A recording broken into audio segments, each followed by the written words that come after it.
Hello दोस्तों, कैसे हो आप सब लोग। स्वागत है आप सभी का अपने इस प्यारे से चैनल पर।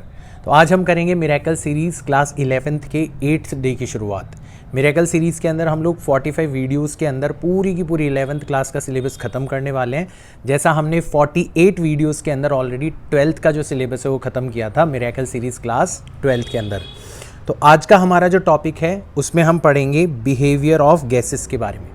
तो गैसेस का जो बिहेवियर है, मतलब उनके प्रेशर, वॉल्यूम और टेम्परेचर के अंदर जो वेरिएशन होता है वो किन किन रूल्स के अकॉर्डिंग गवर्न होता है, सबसे पहले तो अपन इसके बारे में पढ़ेंगे। Then we will talk about these laws governing them, और इन लॉज के बारे में बॉयल्स लॉ हो गया, चार्ल्स लॉ हो गया, इनके बारे में अपन डिटेल के अंदर बात करेंगे। And then we will talk about assumption of kinetic theory of gases. तो जब अपन काइनेटिक थ्योरी डेवलप कर रहे हैं गैसेस के बिहेवियर को एक्सप्लेन करने के लिए, तो हम लोग कुछ अजम्पशंस से शुरुआत करेंगे and then we will move towards deriving an expression for pressure, और फिर वहीं से अपन लोग डिफरेंट काइंड ऑफ वेलोसिटीज़ के बारे में बात करेंगे। ये आपके 11th क्लास का सबसे इंटरेस्टिंग चैप्टर है, क्योंकि यहाँ पर आप ये जानोगे कि किस तरीके से एक थ्योरी को डेवलप किया जाता है। मतलब हम लोग किसी चीज़ को ऑब्जर्व करते हैं, हमें उसके रूल्स भी पता पड़ जाते हैं, फिर हम लोग उसके पीछे की एक अंडरलाइंग थ्योरी को फाइंड आउट करने की कोशिश करते हैं। एंड अगर हमारी थ्योरी के द्वारा प्रिडिक्टेड रिजल्ट हमारे एक्सपेरिमेंट के द्वारा डिमॉन्स्ट्रेट किए गए रिजल्ट से एग्जैक्टली मैच करते हैं, तभी जाके उस थ्योरी को वैलिड थ्योरी माना जाता है। तो ये फर्स्ट चैप्टर में आप पढ़ते हो 11th क्लास के, उसका एग्जाम्पल है। तो चलो, ये चैप्टर काफ़ी मज़ेदार होने वाला है अपना, है ना। हमारी सीरीज़ का टारगेट क्या है? आपके फियर ऑफ फिज़िक्स को रिमूव करना, क्योंकि यही है आपकी मूल समस्या। और अगर आपका फियर ऑफ फिज़िक्स ख़त्म हो गया तो आप बोर्ड्स भी फोड़ दोगे, नीट का एग्ज़ाम भी फोड़ दोगे, जेईई मेंस का एग्ज़ाम भी फोड़ दोगे, गारंटी है मेरी। तो इस मिरेकल सीरीज़ के दौरान दो चीज़ें होने वाली है। एक तो आपको ये पता चलने वाला है कि सिलेबस जो है उसको सम्मानपूर्वक तरीके से कितने कम से कम टाइम के अंदर ख़त्म किया जा सकता है, और दूसरा कि फ़िज़िक्स को अगर आप बिना डरे अप्रोच करोगे तो फिज़िक्स आपकी सबसे प्यारी मित्र बन सकती है, सबसे प्यारा सब्जेक्ट बन सकते हैं। चलो, तो अपन बात करते हैं अपने टॉपिक के बारे में। तो सबसे पहले ऑब्जर्व्ड बिहेवियर ऑफ गैसेस के बारे में बात करते हैं। तो हमने देखा, सबसे पहला जो बिहेवियर हमने देखा जिसको अपन बॉयल्स लॉ के नाम से जानते हैं, तो हमने देखा कि यार अगर गैस का टेम्परेचर कांस्टेंट रखा जाए, है ना, तो फिर उस गैस का जो वॉल्यूम है प्रेशर के इनवर्सली प्रोपोर्शनल नज़र आता है। मतलब आप प्रेशर बढ़ाते हो तो वॉल्यूम घट जाता है, आप प्रेशर घटाते हो तो वॉल्यूम बढ़ जाता है। शर्त क्या है? टेम्परेचर कांस्टेंट रहना चाहिए। आप इसको यूँ भी कह सकते हो कि आपका इनिशियल प्रेशर और फाइनल प्रेशर का जो प्रोडक्ट होता है, इनिशियल प्रेशर और इनिशियल वॉल्यूम का जो प्रोडक्ट होता है वो final pressure and final volume के प्रोडक्ट के इक्वल होता है। तो this particular law, this particular behaviour is called Boyle's law.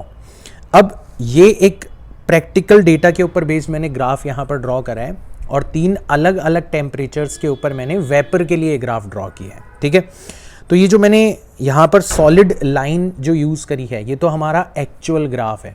तो आप नोटिस कर रहे हो कि T1 पर ग्राफ ऊपर है, T2 पर थोड़ा नीचे चला गया, और T3 पर और भी नीचे चला गया। मतलब हमारे ग्राफ की जो कॉन्वेक्सिटी है वो डिपेंड करती है टेम्परेचर के ऊपर। जितना ज़्यादा टेम्परेचर जितना ज़्यादा होगा, ग्राफ उतना कम कॉन्वेक्स होगा, है ना। जैसे T1 सबसे ज़्यादा है, T2 उससे कम, T3 सबसे कम। खैर, ये ग्राफ इसलिए इंपॉर्टेंट नहीं है, ग्राफ दूसरे कारण से इंपॉर्टेंट है। हम देखेंगे कि जो बॉयल्स लॉ है ना, जो आइडियल लॉ है कि प्रेशर और वॉल्यूम एक दूसरे के इन्वर्सली प्रोपोर्शनल होने चाहिए, उसके अकॉर्डिंग जो ग्राफ हमें मिलता वो हमें कैसा मिलता? वो हमें रेक्टेंगुलर हाइपरबोला मिलता। T1 टेम्परेचर पर इस तरीके का, T2 पर इस तरीके का, और T3 पर इस तरीके का।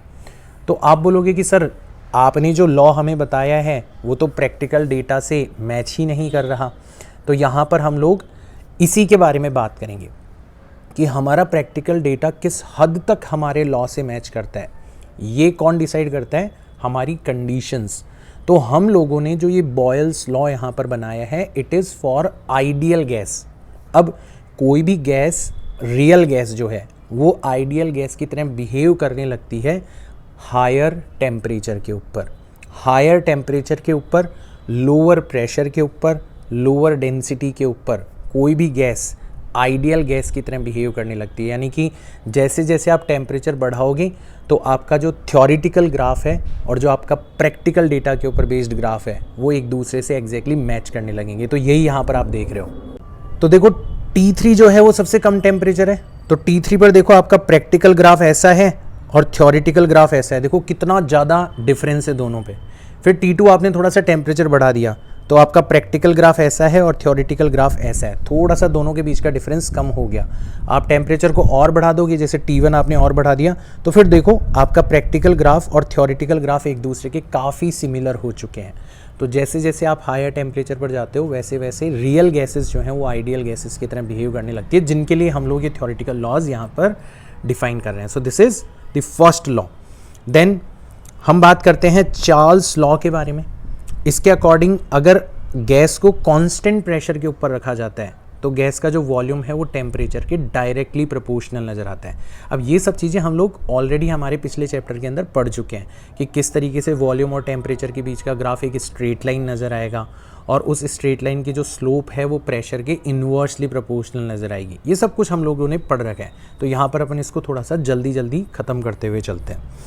फिर अपन पढ़ते हैं गे-लुसैक्स लॉ के बारे में। इसके अकॉर्डिंग अगर आप वॉल्यूम को कांस्टेंट रखोगे गैस के तो फिर गैस का जो प्रेशर है वो टेम्परेचर के डायरेक्टली प्रोपोर्शनल नज़र आएगा। प्रेशर और टेम्परेचर के बीच का ग्राफ आपको एक स्ट्रेट लाइन नज़र आएगा और उस स्ट्रेट लाइन की जो स्लोप है वो वॉल्यूम के इन्वर्सली प्रोपोर्शनल नज़र आएगी। तो यहाँ तक हम लोगों ने थर्मोडाइनमिक्स के अंदर भी पढ़ रखा है। अब अपन थोड़े से और डिटेल के अंदर जाते हैं। आपको याद हो तो मैंने थर्मोडाइनमिक्स के अंदर बताया था कि हम लोग केवल और केवल मैक्रोस्कोपिक क्वांटिटीज़ से डील करेंगे, यानी कि pressure, volume, temperature, as a whole mass जो है गैस का उसके साथ में डील करेंगे। लेकिन काइनेटिक थ्योरी ऑफ गैसेस के अंदर हम लोग इन डेप्थ में जाके जानेंगे कि आखिर में गैसेस का जो ये बिहेवियर है वो ऐसा क्यों है, हर मॉलिक्यूल के लेवल पर जाकर जानेंगे। तो अब हमारे जो आने वाले लॉज हैं वो थोड़ा सा और डेप्थ के अंदर जा रहे हैं। तो अब अपन बात कर रहे हैं हमारे एवोगैड्रोस लॉ के बारे में। ये बहुत इंपॉर्टेंट है बच्चों, इसको ध्यान से समझना, बहुत ही आसान है कि आप दो डिफरेंट गैसेस के बारे में बात कर रहे हो, है ना, लेकिन उन दोनों डिफरेंट गैसेस को आपने सेम प्रेशर, सेम वॉल्यूम और सेम टेम्परेचर के ऊपर रखा है। गैसेस डिफरेंट है बट प्रेशर, वॉल्यूम और टेम्परेचर दोनों ही गैसेस के लिए सेम है। तो सरप्राइजिंगली आपके दोनों गैसेस के नंबर ऑफ मॉलिक्यूल्स जो होंगे वो भी आपस में एक दूसरे के इक्वल होंगे।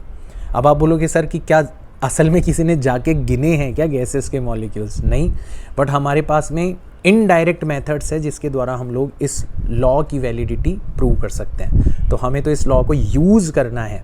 किस तरीके से इस लॉ को वेरीफाई किया गया था इसकी कहानी मैं कभी बाद में आपको सुनाऊंगा, ठीक है ना। सो this is called Avogadro's law, right. अब आगे चलते हैं, अपन एक और लॉ के बारे में पढ़ते हैं, that is called Dalton's law of mixture. Again हम लोग यहाँ पर एक से ज़्यादा गैसेस के बारे में बात कर रहे हैं। तो सपोज करो आपने एक कंटेनर लिया, फिक्स्ड वॉल्यूम है उसका, ठीक है ना, और उस कंटेनर के अंदर आपने पहली गैस को भरा।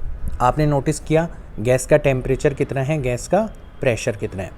फिर आपने दूसरी गैस को भरा सेम टेम्परेचर के ऊपर, कंटेनर भी सेम है मतलब वॉल्यूम भी सेम है। तो देखो टेम्परेचर सेम है, वॉल्यूम सेम है, आप प्रेशर नोट करते जा रहे हो कि दूसरी वाली गैस को भरने पर दूसरी वाली गैस ने कंटेनर की वॉल्स के ऊपर कितना प्रेशर अप्लाई किया, फिर तीसरी को भरा, फिर चौथी को भरा और इसी तरीके से आप करते चले गए। तो यहाँ पर हर इंडिविजुअल गैस के द्वारा जो अप्लाई किया गया प्रेशर है that is called partial pressure. अब आप क्या करो, सेम कंटेनर के अंदर सेम टेम्परेचर पर इन सभी गैसेस के मिक्सचर को भर दो। तो फिर इस गैसेस के मिक्सचर के द्वारा कंटेनर की वॉल्स के ऊपर जो प्रेशर अप्लाई किया जाएगा वो आप नोट करोगे कि इंडिविजुअल गैसेस के द्वारा अप्लाई किए गए पार्शियल प्रेशर के सम के इक्वल होगा। And it is very very important, right. तो the pressure exerted by mixture of non reactive gases, अच्छा गैसेस नॉन रिएक्टिव होना चाहिए, ठीक है ना, is equal to the sum of partial pressures of each component gas.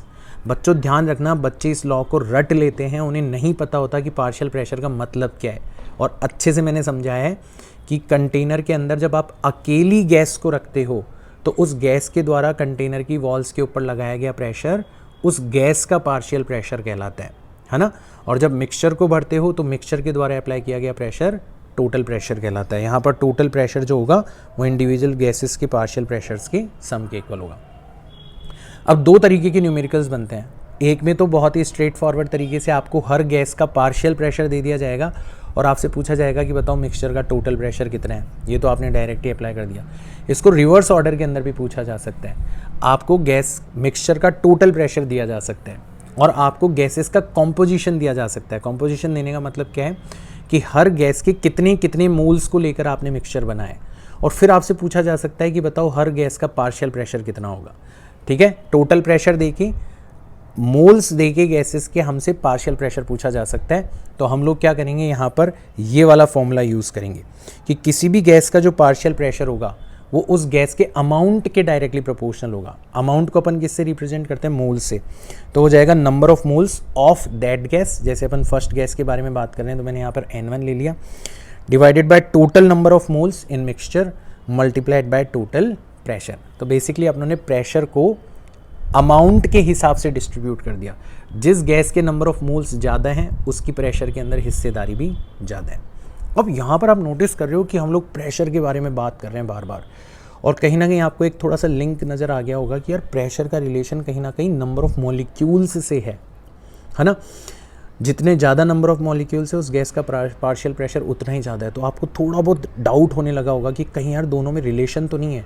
Pressure जो कि macroscopic quantity है और नंबर ऑफ मॉलिक्यूल्स जो कि माइक्रोस्कोपिक क्वांटिटी है, कहीं इन दोनों के बीच में आपस में लिंक तो नहीं है।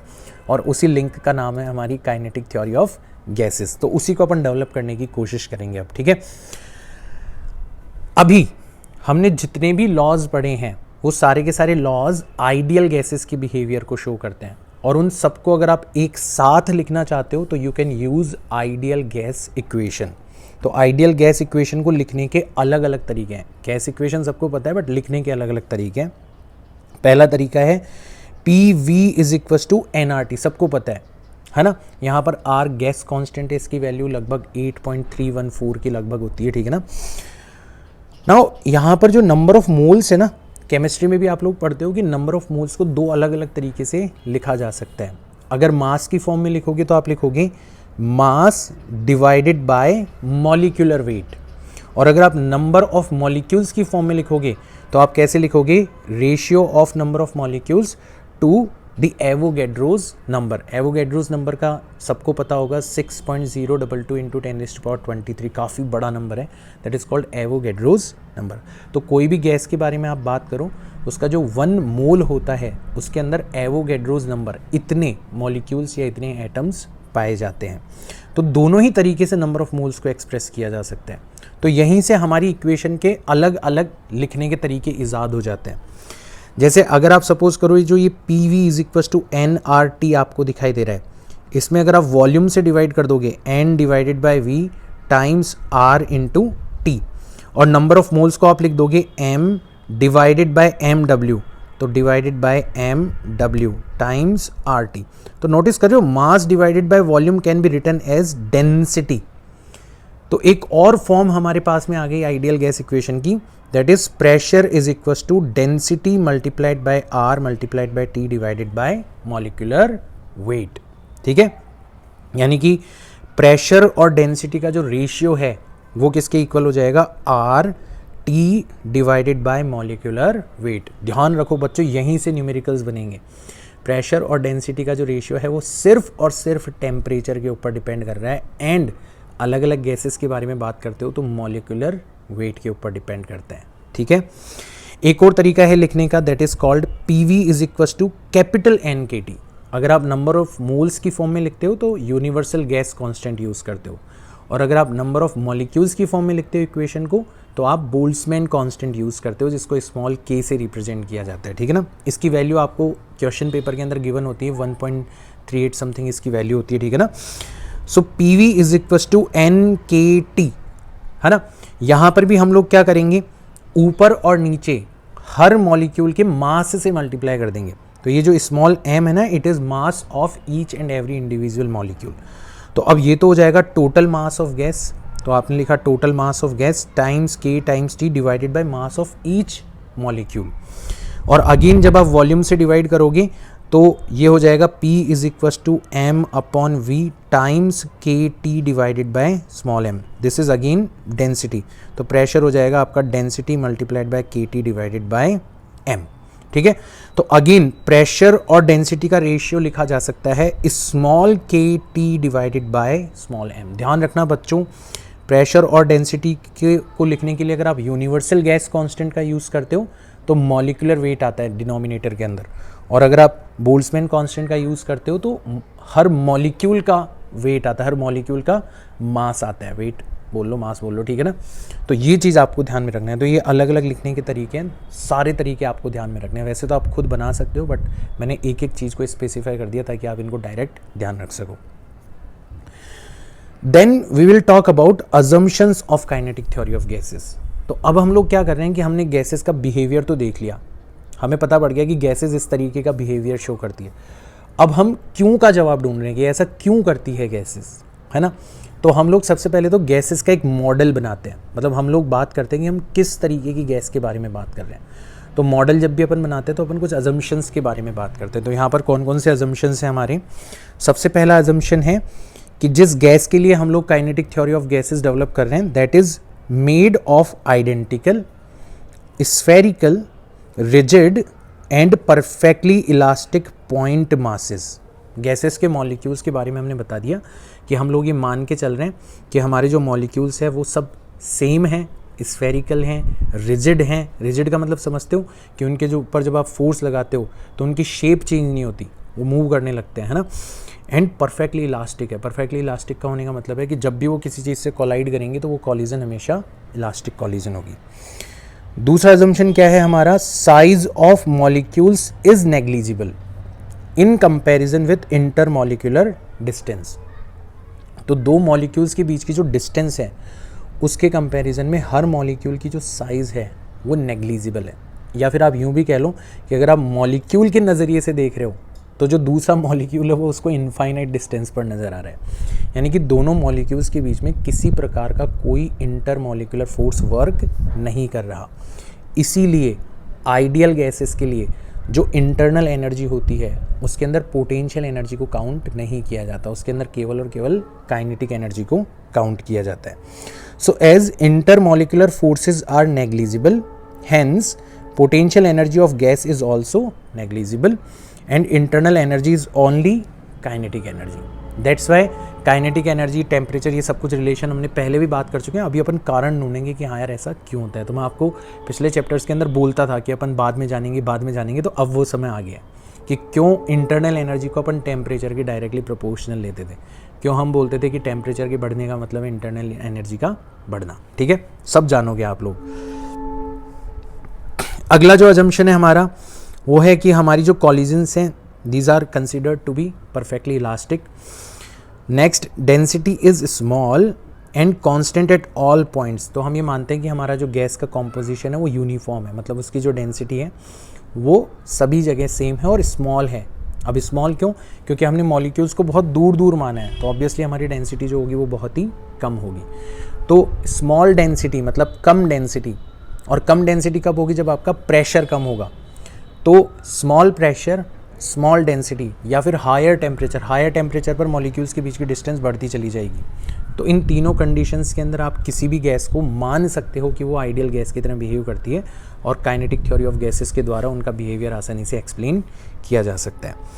Now last assumption is number of gas molecules per unit volume is very large. Although आपने मॉलिक्यूल्स को बहुत दूर दूर माना है, बट स्टिल एक छोटा सा भी वॉल्यूम आप उठाओगे तो उसके अंदर बहुत सारे मॉलिक्यूल्स आपको मिलेंगे, ठीक है ना।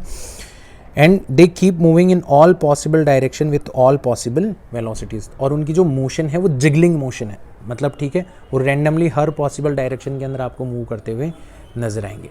इसको आप यूँ भी कह सकते हो कि मान लो आपने रैंडमली कोई वॉल्यूम उठाया, उसके अंदर आपको 500 पार्टिकल्स एक्स डायरेक्शन के अंदर मूव करते हुए नजर आए, तो आप कहीं और भी कोई छोटा सा वॉल्यूम उठाओगे ना तो उसके अंदर लगभग आपको 500 पार्टिकल एक्स डायरेक्शन के अंदर मूव करते हुए नजर आएंगे। वेलोसिटी का डिस्ट्रीब्यूशन जो है वो सभी जगह पर सेम होगा, ठीक है। अब ये कहने में अजम्पशंस हैं, बट ये बहुत क्लोज हैं रियल ट्रुथ के, मतलब सच में अगर आप गैसेस को ऑब्जर्व करोगे ना तो आप मान सकते हो कि उनके मॉलिक्यूल्स बहुत छोटे होते हैं, आप मान सकते हो कि उनके मॉलिक्यूल्स आइडेंटिकल होते हैं, स्फेरिकल होते हैं, इलास्टिक होते हैं, आप मान सकते हो कि मॉलिक्यूल्स के बीच की डिस्टेंस काफ़ी ज़्यादा होती है साइज़ के कंपैरिजन में, है ना। तो अजम्पशंस हैं, बट अजम्पशंस के नाम पे अपन ऐसे नहीं कुछ भी मान लेंगे। अपन ये नहीं मान लेंगे कि गैस के जो मॉलिक्यूल्स है वो टेनिस बॉल के बराबर साइज़ के है ना। अपन अजम्पशंस भी बहुत ध्यानपूर्वक लेते हैं, ये ध्यान रखना, ठीक है। तो अब इन सारे के सारे अजम्पशन से हमने फिक्स कर दिया कि हम लोग किस तरीके की गैस का बिहेवियर एक्सप्लेन करने वाले हैं, किसके लिए हम ये थ्योरी डेवलप करने वाले हैं। तो हम लोग क्या करते हैं, सबसे पहले प्रेशर का फॉर्मूला फाइंड आउट करने की कोशिश करते हैं। Pressure exerted by gas on the walls of a container. अब यहाँ पर हम लोग जब ये कैलकुलेशन करेंगे ना, तो हम लोग ये मानेंगे कि हमारा जो कंटेनर है वो क्यूब शेप का है, बट इन जनरल वो किसी भी शेप का हो सकता है, ठीक है। तो हमने एक क्यूब यहाँ पर लिया है ना, और इसके अंदर बहुत सारे गैस के मॉलिक्यूल्स हैं, बट हम उनमें से किसी एक मॉलिक्यूल को पकड़कर उसके ऊपर विचार करते हैं। तो ये वाला मॉलिक्यूल हमने पकड़ लिया। अब इसकी जो भी वेलोसिटी है जिस भी डायरेक्शन में है उसको 3 कंपोनेंट्स के अंदर डिवाइड किया जा सकते हैं। Velocity along x direction, velocity along y direction, velocity along z direction.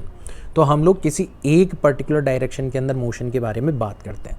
तो मान लो हमारे पार्टिकल की जो एक्स डायरेक्शन के अंदर मोशन हो रही है उसको अपन एक बार के लिए कंसीडर करते हैं। तो हम देखेंगे कि हमारा पार्टिकल एक्स डायरेक्शन के अंदर मूव करेगा और जो क्यूब की साइड की लेंथ है दैट इज़ एल, उतनी लेंथ चलने के बाद में वो कंटेनर की वॉल से टकराएगा, ठीक है। और टकराने के बाद में वो क्या करेगा, जस्ट जाके टकराएगा और यहाँ से रिबाउंड हो जाएगा, ठीक है। और रिबाउंड होने के बाद में वापस से इस वाली वॉल पर जाएगा, वापस से यहाँ पे टकराएगा एंड फिर रिबाउंड हो जाएगा। बिल्कुल सिंपल मॉडल अपन डेवलप कर रहे हैं अभी, फिर इसको धीरे धीरे कॉम्प्लिकेट करते चले जाएंगे, ठीक है ना। तो जब हमारा मॉलिक्यूल एक्स डायरेक्शन में ट्रैवल करते हुए टकरा रहा है वॉल से, तो उसका मोमेंटम जो है वो जस्ट रिवर्स हो जाता है। तो initial momentum positive x direction में है, final momentum negative x direction में है। तो टोटल चेंज इन मोमेंटम जो होगा वो हो जाएगा आपका ट्वाइस ऑफ इनिशियल मोमेंटम, अगर आप प्रॉपर साइंस यूज़ करोगे। तो यहाँ पर हमारा जो चेंज इन मोमेंटम हो रहा है वॉल से टकराने पर वो कितना हो जाएगा, twice of m times we x, है ना। एम वी एक्स जाते वक्त और नेगेटिव एम वी एक्स आते वक्त। तो नेगेटिव एम वी एक्स में से एम वी एक्स को माइनस करेंगे तो negative twice of M V X आ जाएगा। नेगेटिव साइन को आप ओमिट कर सकते हो क्योंकि अपन केवल और केवल मोमेंटम के अमाउंट के बारे में बात कर रहे हैं। So this is the change in momentum that is produced, है ना। अब टाइम टेकन बिटवीन 2 कॉलिजन्स, ये जो मोमेंटम के अंदर चेंज हो रहा है ये कितना फ्रीक्वेंटली हो रहा है, कितने टाइम के बाद में हो रहा है, ये लोग हम जानने की कोशिश करते हैं। तो हमने देखा कि यार एक कॉलिजन होगी, उसके बाद में पार्टिकल वापस इधर जाएगा, फिर वापस से इधर आएगा, तब जाके दूसरी कॉलिजन होगी सेम वॉल के ऊपर। तो वॉल के ऊपर जो ठक ठक ठक करके कॉलिजन्स हो रही है उनके बीच का जो टाइम पीरियड होगा वो अपन बड़ी आसानी से फिगर आउट कर सकते हैं। वो हो जाएगा ट्वाइस ऑफ एल, एल इधर गया वापस से एल इधर आया, तो टोटल डिस्टेंस कितनी चल रही, twice of l divided by speed that is v x. तो ये टाइम हमारा लगेगा 2 कॉलिजन्स के बीच में। तो अगर कोई आपसे पूछे कि बताओ फोर्स कितना एग्जर्ट किया जा रहा है मॉलिक्यूल के द्वारा वॉल के ऊपर, तो फोर्स का फॉर्मूला होता है change in momentum with respect to time, यानी कि अपन डेल्टा पी को डेल्टा टी से डिवाइड कर देंगे। तो twice of M V X को twice of L upon V X से अपन डिवाइड कर देंगे। तो M upon L times we x square ये हमारा फोर्स आ जाएगा। नोटिस करो हम एक मॉलिक्यूल के द्वारा वॉल के ऊपर लगाया गया फोर्स फाइंड आउट कर रहे हैं। मॉलिक्यूल एक्स डायरेक्शन के अंदर नहीं ट्रेवल कर रहा, वो किसी रैंडम डायरेक्शन के अंदर ट्रेवल कर रहे हैं। हम एक्स डायरेक्शन के अंदर उसका जो इम्पैक्ट है वो अपन एक बार के लिए कंसीडर कर रहे हैं यहाँ पर। तो वो हो जाएगा m upon L times we x का स्क्वायर। नाउ अब आपसे कोई पूछे कि बताओ एवरेज फोर्स कितना होगा, तो ऐसे बहुत सारे मॉलिक्यूल्स हैं, सभी जाके वॉल से टकरा रहे हैं। तो अपन क्या करेंगे, सबके द्वारा जो फोर्स लगाया जा रहा है उन सबका सम कर देंगे और उसको टोटल नंबर ऑफ मॉलिक्यूल से डिवाइड कर देंगे, मतलब एवरेज ले लेंगे। अब एवरेज जब अपन लेंगे तो देखो हर मॉलिक्यूल का मास तो कांस्टेंट है, सबके लिए सेम ही है, और एल भी कांस्टेंट है, क्यूब वो तो कंटेनर की प्रॉपर्टी है। तो केवल और केवल एकमात्र चीज़ है जो कि अलग अलग मॉलिक्यूल्स के लिए अलग अलग हो सकती है, वह है उनके वेलोसिटी के एक्स कंपोनेंट का स्क्वायर। तो बेसिकली जब हम एवरेज लेंगे ना तो हमें वेलोसिटी के एक्स कंपोनेंट के स्क्वायर का ही एवरेज लेना पड़ेगा। एम अपॉन एल को आप एवरेज से बाहर निकाल सकते हो। तो हमारा जो एवरेज प्रेशर होगा वो कितना हो जाएगा कि हम एवरेज फोर्स को एरिया से डिवाइड कर देंगे। Area is nothing but l square. तो हमारा एवरेज प्रेशर हो जाएगा m upon L cube times average of v x square. अब यहाँ पर हम थोड़ा सा जनरलाइज्ड डायरेक्शन के अंदर बढ़ते हैं। हम ये मानते हैं कि हमारी गैस जो है वो आइसोट्रॉपिक है, और हमने अजम्पशन के अंदर भी माना था कि आप कहीं भी चले जाओ वेलोसिटी डिस्ट्रीब्यूशन आपको सेम मिलेगा, उसकी बाकी सारी प्रॉपर्टीज़ भी आपको सेम मिलेगी, density etcetera etcetera. So there is no preferred direction. भाई आपने एक्स डायरेक्शन को कंसिडर करके कैलकुलेशन करी, आप वाई को भी करके कर सकते थे, जेड को भी करके कर सकते थे। इसका मतलब एक्स डायरेक्शन में जो वेलोसिटीज़ का स्क्वायर है उनका एवरेज, वाई डायरेक्शन में जो वेलोसिटीज़ का स्क्वायर है सारे के सारे मॉलिक्यूल्स के लिए उनके एवरेज, और जेड डायरेक्शन में जो वेलोसिटीज़ का स्क्वायर है उनके एवरेज, ये आपस में एक दूसरे के इक्वल होंगे। या फिर आप इसको यूँ भी लिख सकते हो कि तीनों का सम करके अपन जो एवरेज लेंगे उसको अगर अपन 3 से डिवाइड कर दें, क्योंकि तीनों सेम ही हैं, तो भी हमें सेम ही क्वांटिटी मिलेगी। और ऐसा करने से हमें क्या फ़ायदा होगा, ऐसा करने से हमने क्या करा, v x square plus v y square plus v z square. तो अगर मेरी वेलोसिटी को मैं ऐसे लिखता हूँ, v x i cap plus v y j cap plus v z k cap, ये मेरी वेलोसिटी है। तो बताओ मेरा मैग्नीट्यूड कितना होगा? आप बोलोगे सर ये हो जाएगा v x whole square, v y whole square and v z whole square. तो अब मेरे को फ़ायदा ये हो गया कि ये जो चीज़ है इसको वी स्क्वायर के इक्वल लिखा जा सकता है, ये जो चीज़ है इसको एवरेज ऑफ वी स्क्वायर के इक्वल लिखा जा सकता है, जो इन जनरल मॉलिक्यूल की ओवरऑल वेलोसिटी है, डिवाइडेड बाय 3। ठीक है, तो अब अपन इसको यूज़ करेंगे एवरेज प्रेशर के अंदर। तो हम लोग एवरेज प्रेशर को, क्योंकि गैस आइसोट्रॉपिक है, ये मैं दोबारा एक्सप्लेन कर ही चुका हूँ, तो हम लोग क्या करते हैं कि ये जो चीज़ है ना, हमने क्या करा, हर मॉलिक्यूल की वेलोसिटी ली, उसका स्क्वायर किया और उसका एवरेज ले लिया। अगर अपन इसका रूट भी ले लें तो हमें जो क्वांटिटी मिलेगी that will be called root mean square. ठीक है, it is root of mean of square. हमने वेलोसिटी ली, उसका स्क्वायर किया, फिर उसका एवरेज लिया और उसका रूट और ले लेते हैं। तो इसका रूट अगर अपन लेंगे तो हमें जो क्वांटिटी मिलेगी that is called RMS velocity. So RMS velocity is nothing but root of this quantity. और अपन इसकी जगह अगर ये रिप्लेस करेंगे तो हमारा फॉर्मूला हो जाएगा simply V R M S square divided by 3। तो हमारे प्रेशर का फॉर्मूला हो जाएगा m upon L cube times V R M S square divided by 3। देखो आर एम एस वैल्यू तब ली जाती है जब हमें एवरेज फाइंड आउट करने का एक बेटर मेथड चाहिए होता है। तो ये आर एम एस जो है वो एवरेज निकालने का सबसे बेटर मेथड होता है। जिसने 12th क्लास की मिरेकल सीरीज़ फॉलो करी है, मैंने ऑल्टरनेटिंग करंट के अंदर भी आरएमएस वैल्यूज़ के बारे में आपको बताया हुआ है। ठीक है ना, तो अब हमारे पास में प्रेशर का डायरेक्ट फॉर्मूला आ गया 1 divided by 3 times rho into V RMS square. तो हमारी जो काइनेटिक थ्योरी ऑफ गैसेस है उसके अकॉर्डिंग प्रेशर और डेंसिटी का जो फॉर्मूला है वो V RMS square divided by 3 के इक्वल है। मतलब प्रेशर और डेंसिटी का फॉर्मूला केवल और केवल मॉलिक्यूल्स की जो आरएमएस वेलोसिटी है उसके स्क्वायर के ऊपर डिपेंड करता है। जो हमारा ऑब्जर्व्ड बिहेवियर था उसके अकॉर्डिंगली किसके ऊपर डिपेंड करता था? टेम्परेचर के ऊपर। तो अब हमें यहाँ पर एक बार वापस से ये शक हो गया कि यार हमारे मॉलिक्यूल की जो आरएमएस वेलोसिटी है वो पक्का किससे रिलेटेड है? टेम्परेचर से रिलेटेड है। आप देख रहे हो यहाँ पर हम प्रेशर, टेम्परेचर जैसी मैक्रोस्कोपिक क्वांटिटीज़ को number of molecules, RMS velocity जैसी माइक्रोस्कोपिक क्वांटिटीज़ की टर्म्स में एक्सप्लेन कर रहे हैं। We are explaining the behaviour of gases in terms of their molecular structure. ठीक है, that's why this theory is very very important. Now हम लोग प्रेशर के बारे में, टेम्परेचर से उसके रिलेशन के बारे में बात करेंगे। पहले अपन एक बार आरएमएस वेलोसिटी और टेम्परेचर के बीच का रिलेशन जो है उसको अच्छे से देख लेते हैं। हम डिफरेंट काइंड्स ऑफ वेलोसिटीज़ के बारे में बात कर लेते हैं जो कि इस थ्योरी के अंदर यूज़ करी जाती है। तो सबसे पहले तो अपन एवरेज वेलोसिटी के बारे में बात करते हैं। अगर आप हर मॉलिक्यूल की वेलोसिटी उठा के उसको ऐड करोगे और नंबर ऑफ मॉलिक्यूल से डिवाइड करोगे that will be called average velocity. अब मैंने आपको बताया था कि मॉलिक्यूल हर डायरेक्शन के अंदर मूव कर रहे हैं तो उनकी वेलोसिटीज़ का जो सम होगा वो पक्का डेफिनेटली कितना होगा? 0 होगा। वेक्टर सम की मैं बात कर रहा हूँ। तो आपको जो एवरेज वेलोसिटी है वो हमेशा पर्टिकुलरली आइडियल गैस के लिए कितनी मिलेगी? 0 मिलेगी। ठीक है, now we talk about RMS speed.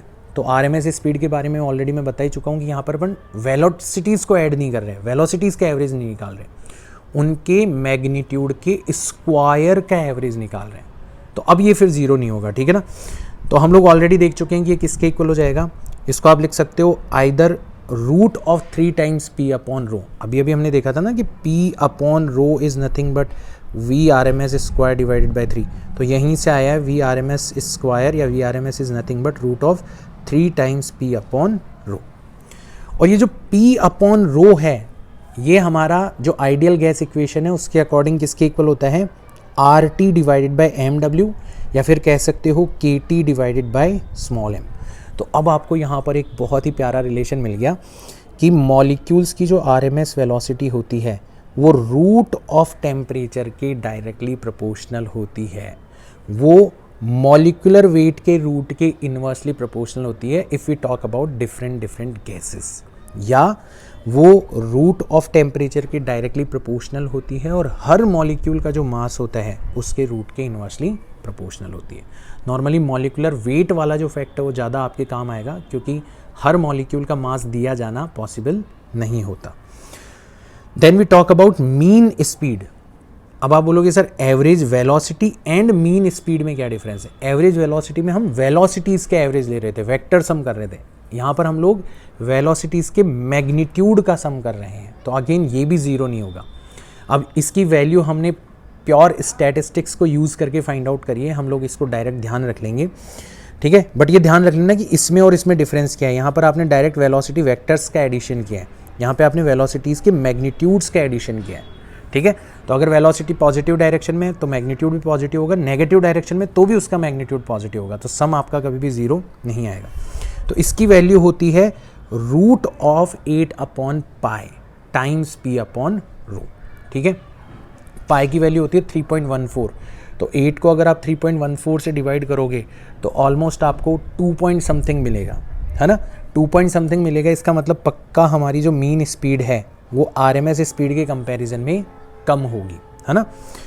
इसको आप ऐसे भी लिख सकते हो root of 8 upon pi R T upon M W, P upon rho को आपने R T upon M W से रिप्लेस कर दिया या फिर के टी अपॉन एम से रिप्लेस कर दिया, तो सारे के सारे फॉर्मूलाज आपके सामने।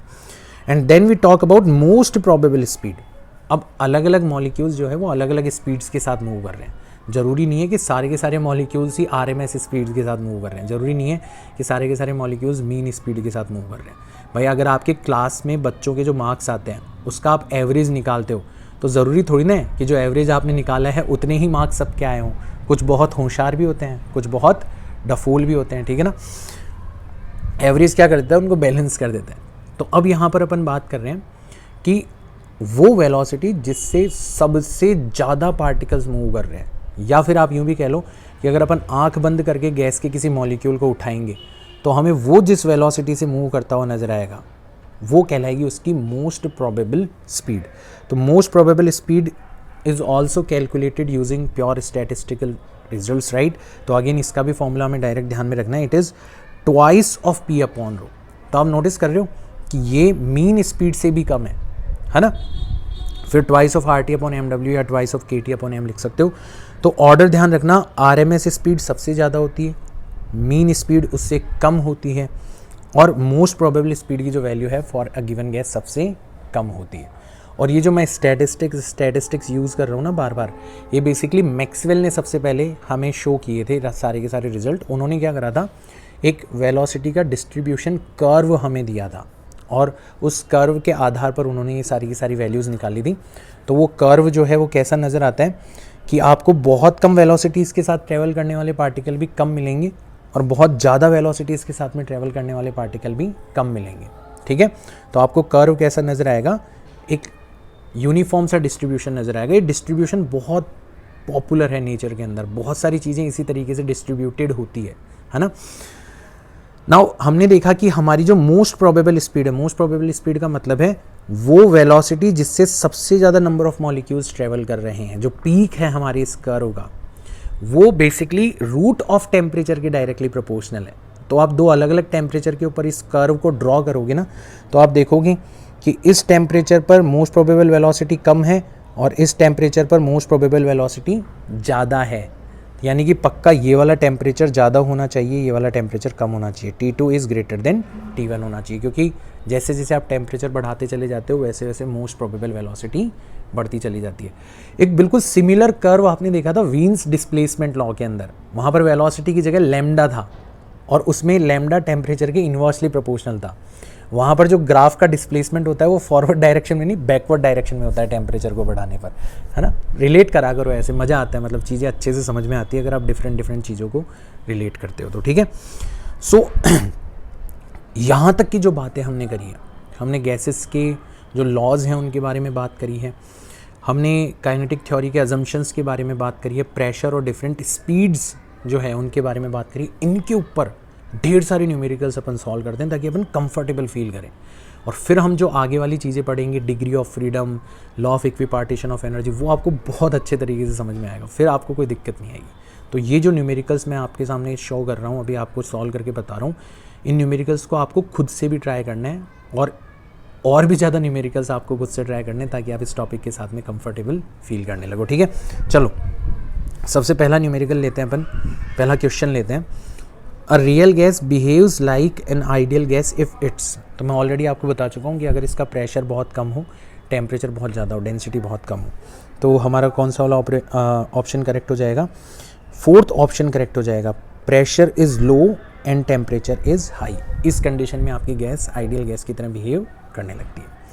नेक्स्ट देखो, equal volume of H2 and O2 and He, तीन अलग अलग गैसेस के बारे में बात करी जा रही है, तीनों का वॉल्यूम सेम है, are at same temperature, temperature भी सेम है, एंड प्रेशर, प्रेशर भी सेम है।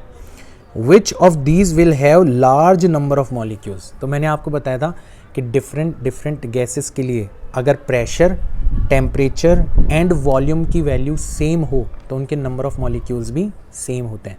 तो यहाँ पर तीनों ही गैसेस के नंबर ऑफ मॉलिक्यूल्स सेम होंगे, यानी कि ऑप्शन नंबर 4 हमारा करेक्ट हो जाएगा, all the gases will have same number of molecules, है ना।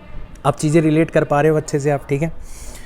नेक्स्ट देखो, N ideal gas mixture field inside a balloon expands according to the relation PV की power 2/3 is equals to constant, the temperature inside the balloon is।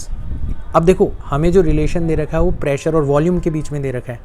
हमें बता रखा है कि volume बढ़ रहा है क्योंकि गुब्बारा एक्सपेंड हो रहा है, लेकिन वॉल्यूम के बढ़ने पर टेम्परेचर के ऊपर क्या असर पड़ रहा है वो हमसे पूछा गया है। तो यार हम क्या करेंगे, प्रेशर और वॉल्यूम के बीच का जो रिलेशन है उसको टेम्परेचर और वॉल्यूम के रिलेशन में कन्वर्ट कर लेंगे।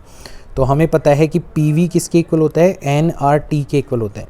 तो P किसके इक्वल हो जाएगा, nRT डिवाइडेड बाई V के इक्वल हो जाएगा। इसका मतलब nRT डिवाइडेड बाई V, ये तो मैंने प्रेशर की जगह रख दिया, मल्टीप्लाइड बाई V की पावर 2/3, ये आपको कांस्टेंट नज़र आएगा। अब n और r तो कांस्टेंट है, इसका मतलब टेम्परेचर और डिवाइडेड बाय वॉल्यूम की पावर, नीचे 1 है ऊपर 2/3 है, तो 1 माइनस 2/3 करेंगे तो पावर कितनी बचेगी, 1/3 बचेगी। ये आपको क्या नज़र आएगी, कांस्टेंट नज़र आएगी। यानी कि टेम्परेचर जो है वो डायरेक्टली प्रोपोर्शनल नज़र आएगा आपको वॉल्यूम की पावर 1/3 के। यानी कि अगर आपका वॉल्यूम बढ़ेगा तो आपका टेम्परेचर भी आपको बढ़ता हुआ नज़र आएगा। So the temperature inside the balloon is increasing. देखो कितना आसान हो गया है क्वेश्चन, क्योंकि हमारे कॉन्सेप्ट जो हैं वो बहुत स्ट्रॉन्ग है। नेक्स्ट देखो, a rigid tank contains 35 kilogram of nitrogen at 6 ATM, है ना। Sufficient quantity of oxygen is supplied to increase the pressure to 9 ATM। तो नोटिस करो, दो गैसेस का मिक्सचर बनाया जा रहा है, प्रेशर के बारे में बात करी जा रही है, यानी कि कहीं ना कहीं डाल्टन्स लॉ यहाँ पर यूज़ हो सकता है। While the temperature remains constant, है ना। तो डाल्टन्स लॉ की कंडीशन थी कि आपका टेम्परेचर और वॉल्यूम जो है वो कांस्टेंट रहना चाहिए। तो सेम कंटेनर के अंदर भर रहे हो तो वॉल्यूम तो वैसे ही कांस्टेंट है, टेम्परेचर के बारे में इसने खुद ने मेंशन कर दिया क्वेश्चन में। तो amount of oxygen supplied to the tank is, ठीक है। तो देखो सबसे पहले तो जब केवल और केवल नाइट्रोजन भरी हुई थी तो प्रेशर कितना था, 6 ATM। तो ओनली फॉर नाइट्रोजन अगर अपन यूज़ करें हमारी आइडियल गैस इक्वेशन, तो ये हो जाएगा प्रेशर। तो प्रेशर कितना था हमारा, 6 ATM। तो मैं डायरेक्ट वैल्यू यूज़ कर लेता हूँ, 6 ATM मल्टीप्लाइड बाय वॉल्यूम को मैं मान लेता हूँ V is equals to number of moles, ठीक है। तो 35 किलोग्राम ऑफ नाइट्रोजन है, 35 किलोग्राम, तो हमें 35 किलोग्राम ऑफ नाइट्रोजन यहाँ पर ली गई है। और तो अपन नंबर ऑफ मोल्स को लिखते थे mass divided by molecular weight. तो नाइट्रोजन का मॉलिक्यूलर वेट कितना होता है, 28 होता है। Multiplied by R multiplied by temperature T. अब अगर अपन केवल और केवल ऑक्सीजन की बात करें, ठीक है, तो ऑक्सीजन और नाइट्रोजन का प्रेशर मिला के कितना है 9 atm, केवल नाइट्रोजन का कितना है 6 atm, तो केवल ऑक्सीजन का कितना हो जाएगा आपका 3 atm हो जाएगा। डाल्टन्स लॉ हमने यहाँ पर यूज़ कर लिया, टाइम्स वॉल्यूम। अब अमाउंट हमें निकालना है ऑक्सीजन का, ठीक है ना, और ऑक्सीजन का जो मॉलिक्यूलर वेट है वो होता है 32 मल्टीप्लाइड बाय RT। अगर अपन दोनों को डिवाइड कर देंगे तो वॉल्यूम से वॉल्यूम कैंसिल आउट हो जाएगा, 6 डिवाइडेड बाय 3 बचेगा 2, यहाँ पर RT से RT कैंसिल आउट हो जाएगा, बचेगा 35 kilogram divided by 28 multiplied by 32 divided by m, ठीक है। तो देखो 4 से ये 7 टाइम्स कैंसिल आउट हो गया और ये 8 टाइम्स कैंसिल आउट हो गया, 7 से ये 5 टाइम्स कैंसिल आउट हो गया, 2 से ये 4 टाइम्स कैंसिल आउट हो गया, तो m आ जाएगा आपका 20 किलोग्राम। 20 किलोग्राम ऑक्सीजन आपने मिक्स करिए, तब जाके आपका जो प्रेशर है वो कितना हो गया 9 atm हो गया। अब ऐसे क्वेश्चन बहुत कॉम्प्लिकेटेड लगते हैं बच्चों को। अब बताओ आपको कि ऐसे क्वेश्चंस आपको कैसे लग रहे हैं। एक और क्वेश्चन करते हैं। 20 gram of nitrogen gas is contained in a flask at a pressure 10 atm at a temperature of 57 degrees Celsius. It is found that due to leakage in the flask, the pressure is reduced to half and the temperature reduced to 27 degrees Celsius, है ना। The quantity of nitrogen gas that leaked out is, चलो तो अपन 2 बार ideal gas equation use करेंगे। तो सबसे पहले तो leak होने से पहले, दैट इज़ और केस नंबर 1, ठीक है। तो हमारा प्रेशर कितना था 10 atm, हमारा वॉल्यूम कितना ले लेते हैं अपन, V दिया हुआ नहीं है तो V ले लेते हैं यहाँ पर, इज इक्वस टू मास कितना दे रखा है 28 grams divided by molecular weight कितना होता है आपका 28 होता है नाइट्रोजन का, times R multiplied by temperature. अब टेम्परेचर को केल्विन में ज़रूर कन्वर्ट कर लेना, तो टेम्परेचर कितना हो जाएगा आपका 273 प्लस 57, दैट इज़ 10 पावर चली जाएगी 1, 12 1 13 पावर चली जाएगी 1, 330 हो जाएगा। कितना हो जाएगा 330 हो जाएगा। ये तो हमारा केस नंबर 1 हो गया। फिर केस नंबर 2 के बारे में बात करते हैं। तो क्या हुआ, it is found that due to leakage in the flask the pressure is reduced to half. तो प्रेशर कितना हो गया 5 atm हो गया, ठीक है। फ्लास्क अभी भी वही है, इसका मतलब आपका वॉल्यूम सेम रहेगा, ठीक है। The temperature reduce to 27 degree Celsius. तो देखो वॉल्यूम सेम रहता है, इसका मतलब प्रेशर और टेम्परेचर डायरेक्टली प्रोपोर्शनल होते हैं। प्रेशर घट रहा है तो आपका टेम्परेचर भी घट रहा है, जो कि क्वेश्चन में आपको मेंशन कर रखा है। तो अब की बार हमारा जो अमाउंट है वो कितना रह गया, पहले था 28 ग्राम और आप उसमें से m जो ग्राम है वो लीक करवा चुके हो, तो अब कितना बचा 28 माइनस m ही बचा, डिवाइडेड बाय मॉलिक्यूलर वेट, तो अब अगेन नाइट्रोजन ही है तो 28 होगा, times R multiplied by temperature कितना हो जाएगा 27 डिग्री सेल्सियस। 27 प्लस 273 करोगे तो 300 केल्विन आ जाएगा। बस क्वेश्चन हमारा हो गया। इक्वेशन 1 को इक्वेशन 2 से आप क्या कर दो, डिवाइड कर दो, वॉल्यूम से वॉल्यूम कैंसिल आउट हो जाएगा, 10 डिवाइडेड बाय 5 करोगे तो 2 आ जाएगा। इधर 28 से 28 कैंसिल आउट हो जाएगा, R से R कैंसिल आउट हो जाएगा, तो बचेगा 28 gram divided by 28 gram minus m multiplied by 330 divided by 300। 0 से 0 गया, 3 से 11 टाइम्स चला जाएगा और ये 10 टाइम्स चला जाएगा, 2 से ये 14 टाइम्स चला जाएगा, तो ये बचेगा 28 gram minus small m is equals to, ये 2 से कैंसिल आउट हो जाएगा कितनी बार 7 टाइम्स और ये 5 टाइम्स, तो 11 इंटू 7 करेंगे तो 77 डिवाइडेड बाय 5। तो m की जो वैल्यू है वो आ जाएगी आपकी 28 minus 77 divided by 5, that is 5 into 8 करेंगे 40, पावर चली गई 4, 5 इंटू 2 10 4, 140 माइनस 77 डिवाइडेड बाय 5, और 140 में से 70 चले गए तो 70 बचेंगे और 63, तो 63 डिवाइडेड बाय 5 ग्राम्स, ये आपका आंसर आ जाना चाहिए, मतलब ऑप्शन नंबर 4 आपका करेक्ट हो जाना चाहिए। These questions are not at all complicated बच्चों, मैं बस केवल और केवल आपको यही दिखाना चाह रहा हूँ यहाँ पर, ठीक है। Now when temperature of a gas contained in a closed vessel is increased by 5 degree Celsius, its pressure increases by 1%, the original temperature of the gas was approximately.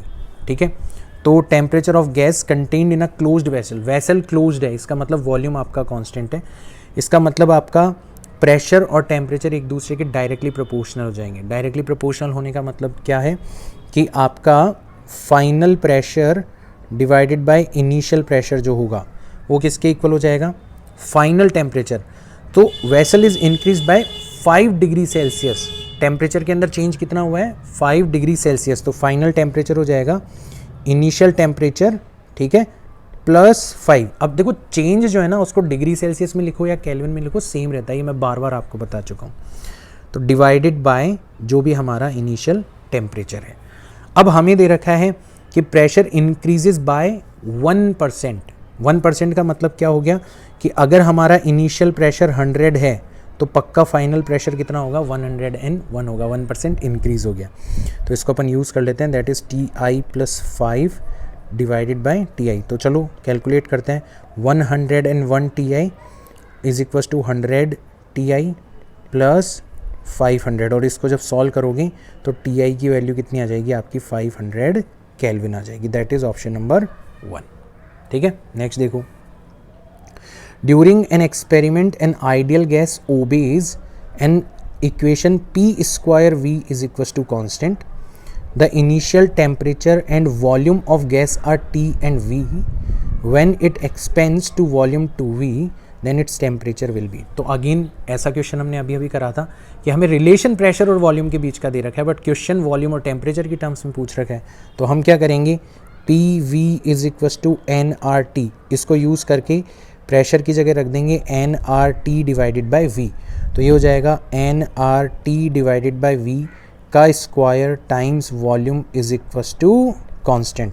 कहने का मतलब हो जाएगा T² और डिवाइडेड बाय V, है ना, volume का square होगा नीचे तो कैंसिल आउट होकर V रह जाएगा, is equal to constant. N और R तो हमारे कांस्टेंट होते ही हैं। ये हमने रिलेशन निकाल लिया टेम्परेचर और वॉल्यूम का।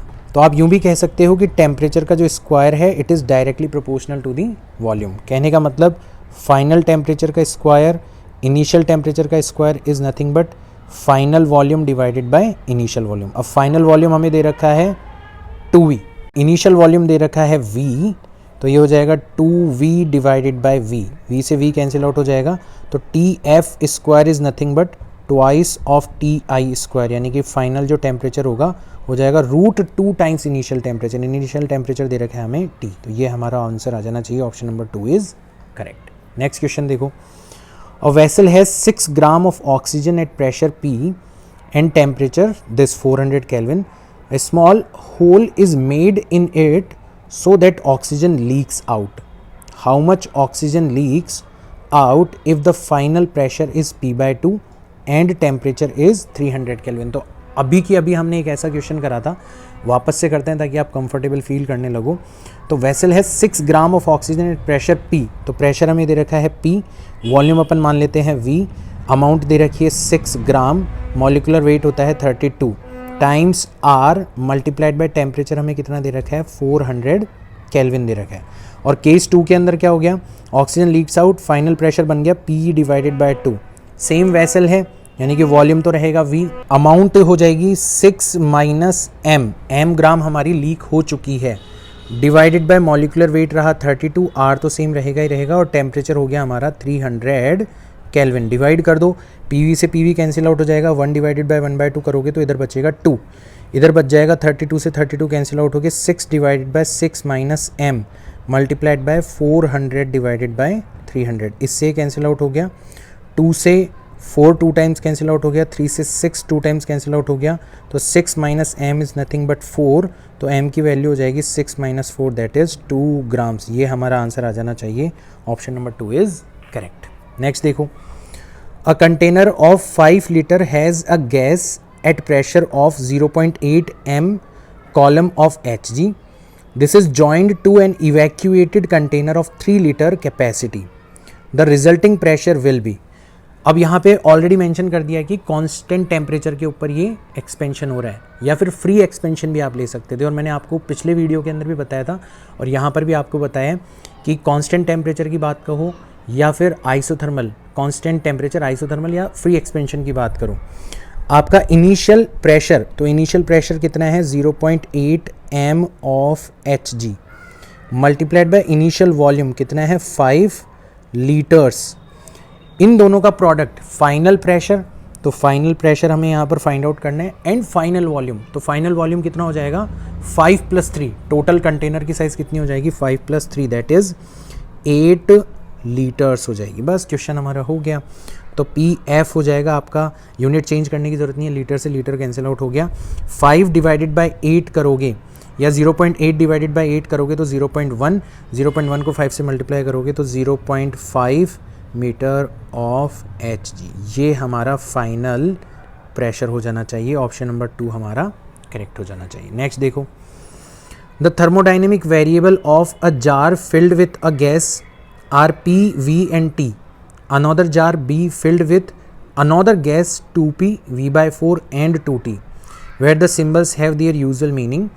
The ratio of the number of molecules of jar A and jar B is, तो देखो आइडियल गैस इक्वेशन है हमारे पास में P V is equals to, अब यहाँ पर नंबर ऑफ मॉलिक्यूल्स की टर्म्स में बात करी जा रही है, तो यहाँ पर लिखेंगे अपन N of A times K times temperature T। Second case में क्या हो जाएगा, प्रेशर हो जाएगा आपका 2P, वॉल्यूम हो जाएगा आपका V divided by 4 is equals to number of molecules हो जाएंगे NB times K times temperature कितना हो जाएगा आपका 2T हो जाएगा। This is equation number 1, this is equation number 2। Divide कर दो तो PV से PV कैंसिल आउट हो गया, 2/4 दैट इज़ 1/2, ऊपर जाके 2 आ जाएगा, यहाँ पर बचेगा NA divided by NB, K से K कैंसिल आउट हो गया, T से 2T कैंसिल आउट होगा तो 1/2 बचेगा, तो NA डिवाइडेड बाय NB जो होगा वो हो जाएगा आपका 4:1, 4:1। ऑप्शन नंबर 1 आपका क्या हो जाना चाहिए, करेक्ट हो जाना चाहिए। Hydrogen and helium gases of volume V at same temperature T, same pressure, ठीक है, are mixed to have same volume, the resulting pressure of the mixture will be, तो प्रेशर सेम है, टेम्परेचर सेम है और same volume के अंदर आप mixture बना रहे हो, इसका मतलब आप डाल्टन्स लॉ अप्लाई कर सकते हो। पार्शियल प्रेशर्स का आपको क्या करना पड़ेगा, सम करना पड़ेगा, तो इंडिविजुअल गैसेस का प्रेशर कितना है P, और दोनों का जब मिक्सचर बनाओगे तो टोटल प्रेशर कितना हो जाएगा आपका 2P हो जाएगा। Option number 3 is correct. 3 particles have speeds 2V, 10V and 11, 2U, 10U and 11U, which of the following statement is correct. तो हमें RMS स्पीड के बारे में, मीन स्पीड के बारे में बात करी जा रही है ना, तो अपन दोनों ही चीज़ें निकाल लेते हैं। तो अगर अपन मीन स्पीड निकालेंगे तो अपन क्या करेंगे, तीनों का मैग्नीट्यूड लेंगे, that is 2U plus 10U plus 11U, उसको अपन 3 से डिवाइड कर देंगे, 11 + 2 13 और 10 करेंगे तो 23U डिवाइडेड बाय 3 आ जाएगा। तो mean speed exceeds the RMS speed by about U, वैसे निकाल लेते हैं बट देखेंगे अपन, ठीक है ना।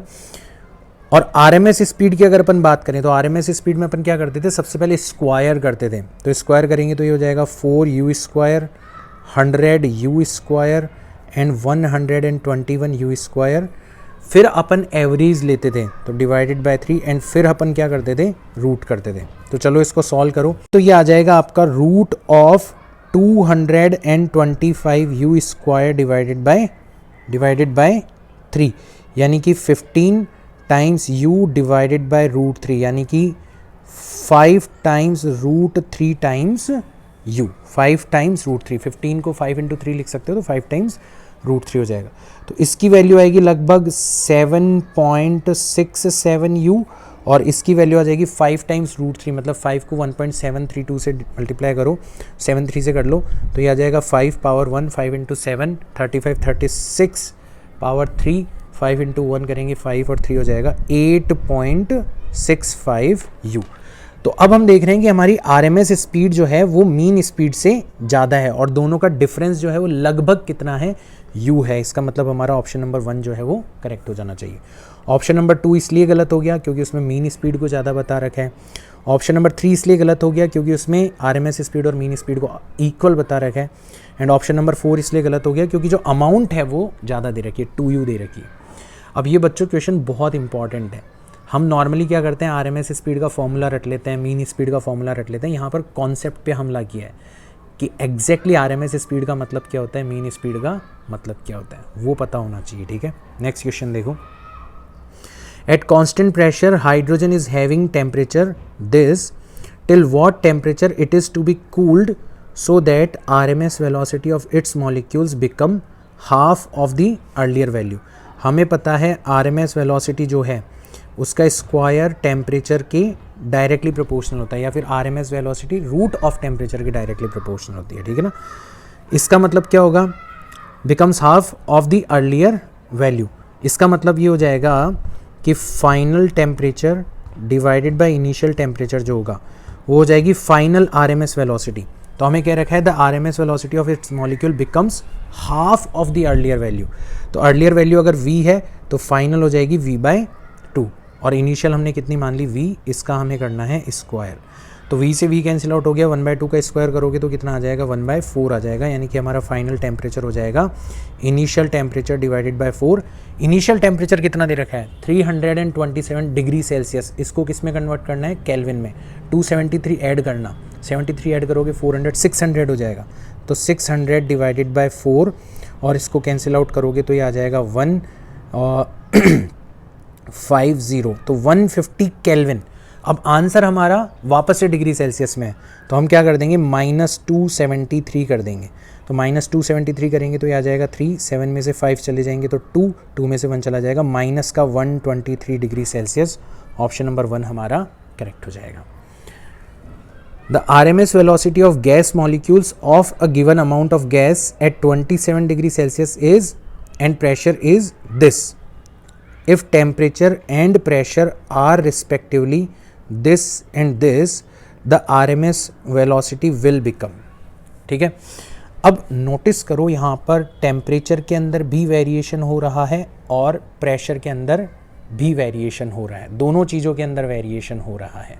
ठीक है, तो हम लोग किसको कंसीडर करेंगे यहाँ पर, तो मैंने आपको बताया था कि अगर आपकी गैस सेम है, ठीक है, तो केवल और केवल RMS स्पीड जो है वो किसके ऊपर डिपेंड करती है, टेम्परेचर के ऊपर डिपेंड करती है।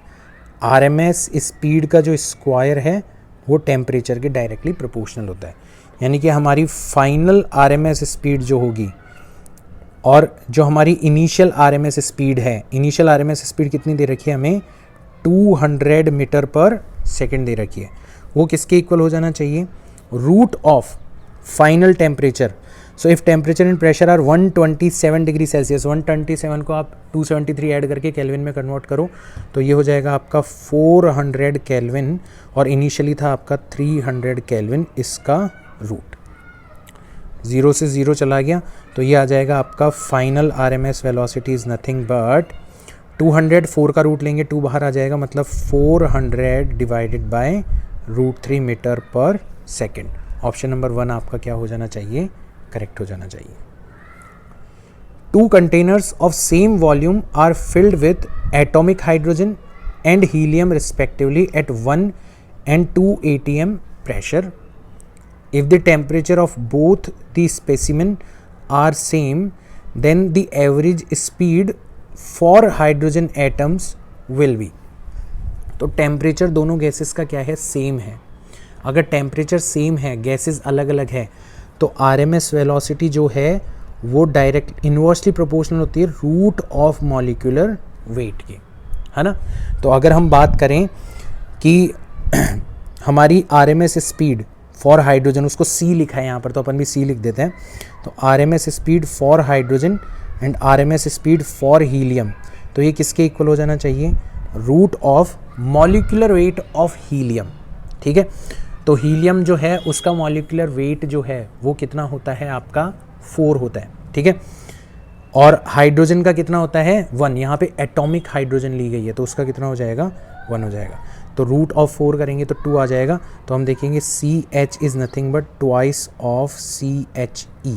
कौन सा वाला ऑप्शन करेक्ट हो जाना चाहिए हमारा? ऑप्शन नंबर 3 करेक्ट हो जाना चाहिए, ठीक है।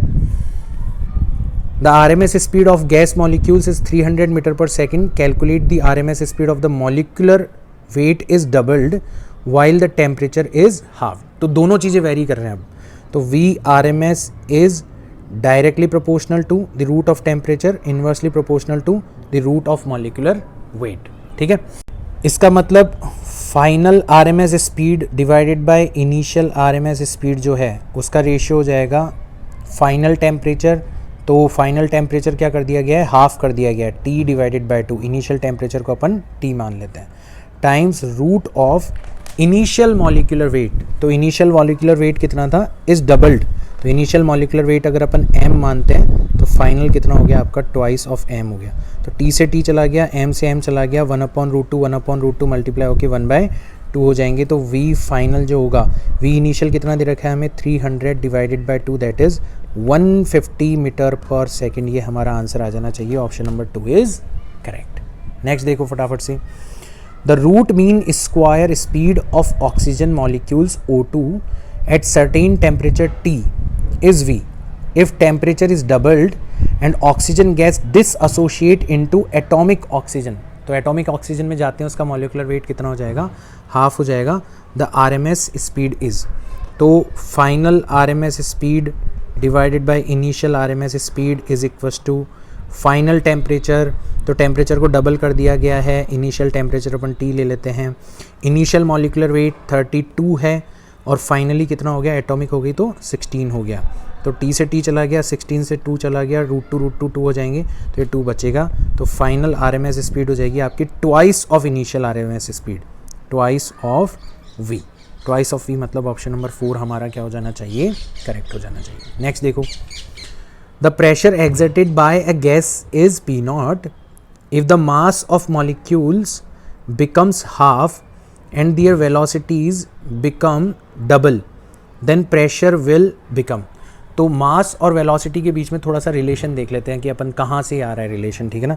तो हमें पता है कि प्रेशर डिवाइडेड बाय डेंसिटी जो होता है 1/3 VRMS स्क्वायर, या यूँ कह लो कि प्रेशर जो होता है वो होता है 1/3 times density times VRMS square.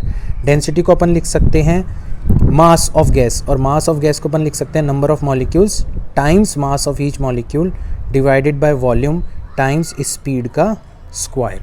तो आप देख रहे हो कि pressure is directly proportional to the mass of each molecule and square of the velocity. तो if the mass of molecules becomes half, तो P डैश जो हो जाएगा वो कितना हो जाएगा? 1/3, नंबर ऑफ मॉलिक्यूल्स सेम रहे, वॉल्यूम सेम रहा, मास कितना हो गया? हाफ हो गया, m डिवाइडेड बाय 2 हो गया, and there velocities become double, velocities हो गई आपकी ट्वाइस ऑफ VRMS का होल स्क्वायर। तो इसको अपन लिख सकते हैं 1/3 n divided by V times small m times VRMS का स्क्वायर, और बचेगा 1 डिवाइडेड बाय 2 और 2 का स्क्वायर करेंगे तो 4। तो ये चीज़ तो हमारे इनिशियल प्रेशर के इक्वल है, दैट इज़ P0, 2 से 4 कैंसिल आउट हो गया, तो ये हो जाएगा आपका twice of P0, that is option number 3 is correct, ठीक है। लास्ट क्वेश्चन देखते हैं, if the root mean square speed of hydrogen molecules is equal to the root mean square speed of oxygen molecules at 47 degree Celsius, the temperature of hydrogen is। तो hydrogen के लिए formula लिखेंगे तो कितना हो जाएगा? Root of R temperature of hydrogen divided by molecular weight, hydrogen gas का हो जाता है 2, H2 की बात कर रहे हैं अपन यहाँ पर, और अगर ऑक्सीजन की बात करें तो R टेम्परेचर 47 डिग्री सेल्सियस, 47 + 2 73 करो तो ये आ जाएगा 10, पावर चली गई 1, 11 और 1 12, पावर चली गई 1, 320 हो जाएगा। तो ये हो जाएगा 320 डिवाइडेड बाय हमारे ऑक्सीजन का जो मॉलिकुलर वेट है वो कितना होता है? 32 होता है। तो दोनों तरफ स्क्वायर कर देंगे तो ये हो जाएगा R times TH divided by 2, R times 320 divided by 32। तो ये 10 टाइम्स कैंसिल आउट हो गया, R से R कैंसिल आउट हो गया, तो TH आ जाएगा आपका 2 × 10 that is 20 kelvin. Option number 1 आपका क्या हो जाना चाहिए? करेक्ट हो जाना चाहिए। सो दिस इज़ इट बच्चों, आई होप बहुत सारे न्यूमेरिकल्स हो चुके हैं, अच्छे से जो भी कॉन्सेप्ट्स हमने पढ़े हैं वो आपको समझ में आ चुके हैं। अब आपको अपने लेवल पर भी बहुत सारे क्वेश्चन सॉल्व करने हैं ताकि आपका कॉन्फिडेंस जो है वो इंक्रीज़ हो सके। ठीक है, मैं मिलता हूँ आपसे नेक्स्ट वीडियो के अंदर, तब तक के लिए बाय।